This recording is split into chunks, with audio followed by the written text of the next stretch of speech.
Mossad memusnahkan rancangan Iran untuk membunuh Trump sebelum ancaman itu sempat keluar dari perbincangan dalaman dan menjadi satu operasi yang nyata. Maklumat risikan Israel sampai ke Washington di tengah-tengah letusan ketegangan baru di Timur Tengah dan meletakkan Presiden Amerika Syarikat sekali lagi di tengah-tengah dendam yang dijanjikan oleh Teheran. The Wall Street Journal mendedahkan pada 9 Julai 2026 bahawa pihak berkuasa Israel telah menyerahkan maklumat mengenai rancangan baharu Iran yang didakwa menyasarkan Donald Trump. Beberapa jam kemudian, satu kemas kini yang dikaitkan dengan wartawan Barak Hafid memetik dua pegawai kanan Amerika telah mengurangkan skop pendedahan itu. Bahan tersebut tidak menunjukkan satu tindakan yang terancang dengan pasukan, tarikh, lokasi atau kaedah yang ditetapkan. Apa yang ada hanyalah tokoh-tokoh Iran membincangkan kemungkinan untuk menyerang sasaran tersebut. Rejim itu pernah dikaitkan dengan tuduhan rasmi mengenai rancangan terhadap Trump. Mereka mengekalkan presiden sebagai simbol kematian Qasem Soleimani dan kini menggunakan Ali Khamenei sebagai satu lagi alasan untuk menuntut pembalasan. Israel bertindak sebelum perbincangan itu menjadi lebih teratur, memusnahkan faktor kejutan, dan meletakkan Washington dalam keadaan berjaga-jaga sepenuhnya. Apa sebenarnya yang telah dipintas? Bagaimana Israel boleh sampai begitu dekat dengan perbualan-perbualan ini? Saya akan ceritakan semuanya kepada Anda sebentar lagi. Jika Anda suka kandungan yang terus terang dan tidak berbelit-belit seperti ini, pertimbangkan untuk melanggan, kerana di sini ada video seperti ini setiap hari. Maklumat awal menggambarkan kandungan yang disampaikan oleh Israel sebagai petanda percubaan baru oleh Iran untuk merancang pembunuhan Presiden Amerika Syarikat. Israel tidak memperincikan asal-usul bahan tersebut dan kerajaan Iran tidak mengaku melakukan sebarang operasi. Perbezaan antara ancaman, niat dan rancangan operasi mula mendominasi perdebatan. Barak Hafid membawa pembetulan, tetapi adakah itu penting? Tokoh-tokoh Iran dikatakan sedang membincangkan perkara itu tanpa elemen-elemen yang biasanya menunjukkan sesuatu tindakan sedang berjalan. Tiada pengesahan awam mengenai ejen yang dipilih, jadual masa yang ditetapkan atau persiapan pelaksanaan. Versi awal kehilangan kekuatan, tetapi masalah politik masih berterusan. Anggota yang berkaitan dengan rejim membincangkan pembunuhan Trump semasa perang sedang berlangsung sementara Washington cuba memutuskan sama ada masih ada ruang untuk berunding. Tindakan Israel telah menyentuh titik paling sensitif dan hina dalam keselamatan Amerika. Walaupun tanpa bukti awam mengenai misi yang sedia dilaksanakan, perkongsian awal membolehkan perlindungan terhadap Trump diperkukuhkan, menjejak hubungan dan menghalang sesuatu idea daripada berkembang. Membesar dengan racun ini sejak kecil, seseorang itu akan menjadi penyokong kepada sistem negara. Estado de Israel, apenas uma... Jika seseorang ingin berkuasa, ada politik dan itu caranya. Awak nak ambil alih dari sini? Baiklah, kemana saja? Siapa yang berani kacau kita? Best 1. Siapa yang mencabar kita akan kalah. 2 minggu selepas perang 6 hari, datanglah perpecahan. 6 tahun kemudian, berlakunya Yom Kippur. Ramai yang mendefinisikan tahun-tahun ini sebagai luar biasa. Di sinilah Mossad muncul sebagai elemen penentu. Israel tidak perlu menunggu sesuatu percubaan bermula untuk memberi amaran kepada Washington.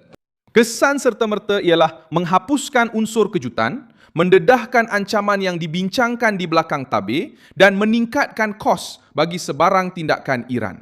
Sejarah lalu menghalang kes ini daripada dianggap sebagai sekadar perbualan kosong. Pada November 2024, Jabatan Kehakiman Amerika Syarikat telah mendakwa Fahad Shakiri yang dikenal sebagai anggota aktif pengawal revolusi telah menerima tugas untuk memantau dan merancang pembunuhan Trump. Menurut pertuduhan, rejim tersebut mencari balas dendam atas operasi Amerika yang membunuh Qasem Soleimani di Baghdad pada Januari 2020. Shakiri kekal di Iran, manakala ahli-ahli lain yang berkaitan dengan rangkaian itu telah ditahan di Amerika Syarikat. Proses itu mengemukakan nama-nama, maklumat hubungan, arahan, dan tugasan. Amaran baru itu masih belum diumumkan secara terbuka pada tahap itu, tetapi ia muncul dalam konteks sejarah yang telah menghasilkan tuduhan jenayah yang konkret. Trump tahu bahawa dia tidak berdepan dengan ancaman biasa. Semasa sidang kemuncak NATO di Ankara, beliau sekali lagi menyebut bahawa namanya tersenarai dalam senarai Iran dan menganggap para pemimpin rejim itu sebagai berbahaya. Keselamatan perjalanan itu diberi perhatian lebih, dan maklumat baharu dari Israel muncul ketika Trump dan Benjamin Netanyahu terus berhubung mengenai tindakan Amerika di Teluk. Walaupun terdapat perbezaan pendapat mengenai rentak perang dan kemungkinan penyelesaian diplomatik, kedua-dua kerajaan masih berhubung melalui perisikan dan berkongsi matlamat untuk menghalang Iran daripada menukar retorik kepada serangan. Motivasi Iran menjadi semakin kuat selepas kematian Ali Khamenei. Bekas pemimpin tertinggi itu telah terbunuh pada 28 Februari 2026 di Tehran semasa serangan oleh Amerika Syarikat dan Israel. Pengebumiannya berakhir di Macat selepas beberapa hari berlangsung di Iran dan Irak dengan laungan dan spanduk yang menyeru balas dendam terhadap Trump, Netanyahu dan pihak berkuasa lain.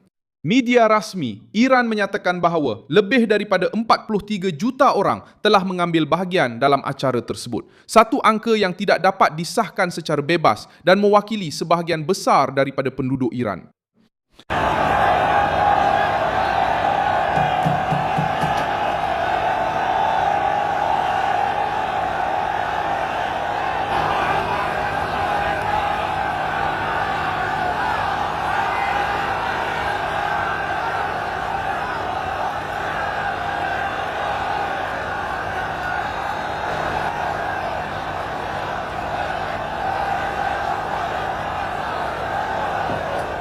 Rejim itu menggunakan pengebumian tersebut untuk mengubah kesedihan menjadi mobilisasi politik dan menyemarakan idea balas dendam. Suasana ini menerangkan mengapa perbualan mengenai membunuh Trump muncul dalam kalangan tokoh Iran. Soleimani sudah pun digunakan sebagai alasan untuk mengancam anggota kerajaan Amerika. Khamenei telah memperbesar berat simbolik balas dendam itu. Rejim itu cuba menunjukkan bahawa kematian komander dan pemimpinnya akan ada harganya, tetapi mereka berdepan dengan kelemahan yang mendalam. Komunikasi mereka, rangkaian dalaman mereka, dan sekutu-sekutu mereka sedang berada di bawah pengawasan yang ketat. Semakin ramai pihak berkuasa bercakap, semakin besar peluang Israel mengesan isyarat dan menyerahkan maklumat itu kepada Amerika Syarikat sebelum sebarang idea matang. Amaran itu muncul ketika satu rundingan hampir gagal.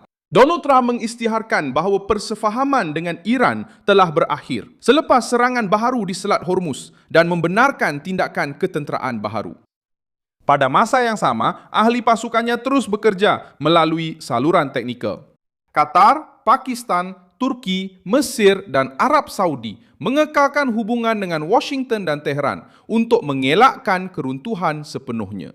Penantara serantau cuba memulihkan perjanjian itu, sementara Rumah Putih menilai langkah ketenteraan baharu dan berusaha membuka semula Selat Hormuz. Maklumat yang beredar di kalangan pengantara menunjukkan bahawa sebahagian daripada peningkatan ketegangan baharu mungkin berpunca dari dalam rejim itu sendiri, antara kumpulan yang menentang perjanjian tersebut. Disyaki bahawa elemen yang lebih keras telah menggunakan serangan di Teluk untuk mencetuskan tindak balas Amerika dan menutup pintu diplomasi. Pembacaan ini masih memerlukan pengesahan, tetapi ia selari dengan perebutan dalaman yang kelihatan semasa pengebumian Khamenei apabila penyokong rundingan telah dimusuhi oleh pihak-pihak yang menuntut pembalasan dan peperangan. Satu puak Iran cuba membeli masa, mengurangkan tekanan ketenteraan dan memelihara apa yang masih tinggal daripada struktur rejim. Puak lain pula bertaruh pada peningkatan ketegangan menggunakan Selat Hormuz sebagai alat tekanan dan menganggap sebarang perbincangan dengan Trump sebagai menyerah kalah. Tekanan ketenteraan juga ada harganya bagi Amerika Syarikat. Rizab minyak strategik telah jatuh ke paras terendah sejak April 1983. Kerajaan telah melepaskan minyak untuk mengurangkan kesan peperangan dan kesukaran di Teluk terhadap harga. Donald Trump terus memberi tekanan ke atas kedudukan Iran, tetapi beliau perlu menghalang konflik daripada menukar isu tenaga menjadi kelemahan politik di dalam negara. Pengawalan Selat Hormuz, keselamatan laluan dan pemulihan simpanan kini berjalan seiring dengan pertempuran ketenteraan. Teheran mahu memastikan dendam terus hidup di belakang tabir. Israel mengubah perbualan ini menjadi tekanan terbuka dan menutup ruang untuk ia berkembang dalam diam. Terima kasih banyak kerana menonton video ini hingga akhir. Sokong projek kami dan sumbangkan secara keuangan melalui kod PIX yang tertera di skrin anda. Kami adalah saluran bebas, fokus untuk memastikan anda mendapat maklumat yang benar. Sumbangan anda membantu kami untuk terus bertahan.